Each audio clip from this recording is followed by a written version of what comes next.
Israel ও যুক্তরাষ্ট্রের যৌথ সামরিক হামলায় ইরানের সর্বোচ্চ ধর্মীয় নেতা আয়াতুল্লাহ আলী খামেনি নিহত হয়েছেন। আজ রোববার সকালে ইরানের রাষ্ট্রীয় সংবাদ মাধ্যম পদ্মা সেতু, মেট্রো রেল এবং এলিভেটেড এক্সপ্রেসওয়ে নির্মাণের গর্বিত অংশীদার বসুন্ধরা সিমেন্ট, IRIB এবং বার্তা সংস্থা ফার্স নিউজ এই তথ্য নিশ্চিত করেছে। খামেনির প্রয়াণে ইরানে ৪০ দিনের রাষ্ট্রীয় শোক এবং ৭ দিনের সাধারণ ছুটি ঘোষণা করা হয়েছে।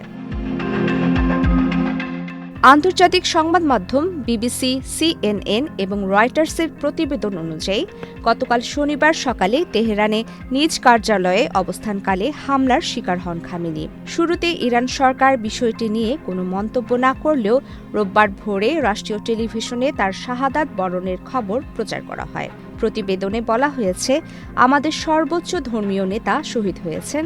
ইরানকে সমুন্নত রাখতে এই মহান পণ্ডিত এবং যোদ্ধা তার জীবন উৎসর্গ করেছেন। ইরানের আনুষ্ঠানিক ঘোষণার আগে যুক্তরাষ্ট্রের প্রেসিডেন্ট ডোনাল্ড ট্রাম্প তার ট্রুথ সোশ্যাল প্ল্যাটফর্মে খামেনির মৃত্যুর খবর জানান। ট্রাম্প তাকে ইতিহাসের অন্যতম নিকৃষ্ট ব্যক্তি হিসেবে অভিহিত করে দাবি করেন, মার্কিন গোয়েন্দা সংস্থা ও অত্যাধুনিক ট্র্যাকিং সিস্টেমের সমন্বিত অভিযানে তিনি ও তার সহযোগীরা পালানোর কোনো সুযোগ পাননি। অন্যদিকে ইসরায়েলি প্রধানমন্ত্রী বেনিয়ামিন নেতানিয়াহু শনিবার রাতে টেলিভিশনে দেওয়া এক বক্তব্যে খামেনির অবসান ঘটার ইঙ্গিত দিয়েছিলেন। এছাড়া আল জাজিরা ও রয়টার্স জানিয়েছে, ইরানে হামলায় দেশটির সর্বোচ্চ নেতা আয়াতুল্লাহ আলী খামেনির মেয়ে, জামাতা ও নাতি নিহত হওয়ার খবর পাওয়া গেছে।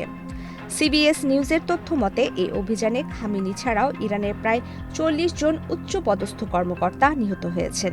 তাদের মধ্যে ইরানের প্রতিরক্ষা মন্ত্রী আমির নাসির জাদেহ এবং IRGCর কমান্ডার মোহাম্মদ পাকপোর রয়েছেন বলে দাবি করা হয়েছে। প্রেসিডেন্ট ট্রাম্প আরও জানান, মধ্যপ্রাচ্যে শান্তি প্রতিষ্ঠা না হওয়া পর্যন্ত এই অভিযান অব্যাহত থাকতে পারে।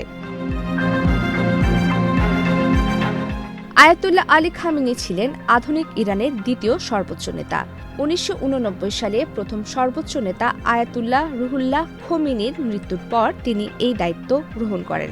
দীর্ঘ ৩ দশকেরও বেশি সময় ধরে তিনি ইরানের সামরিক, বিচার এবং গোয়েন্দা বিভাগ সহ রাষ্ট্রের সকল ক্ষেত্রে একচ্ছত্র প্রভাব বিস্তার করেছিলেন। তার মৃত্যু ইরানের রাজনৈতিক ইতিহাসে এক বিশাল শূন্যতা তৈরি করল।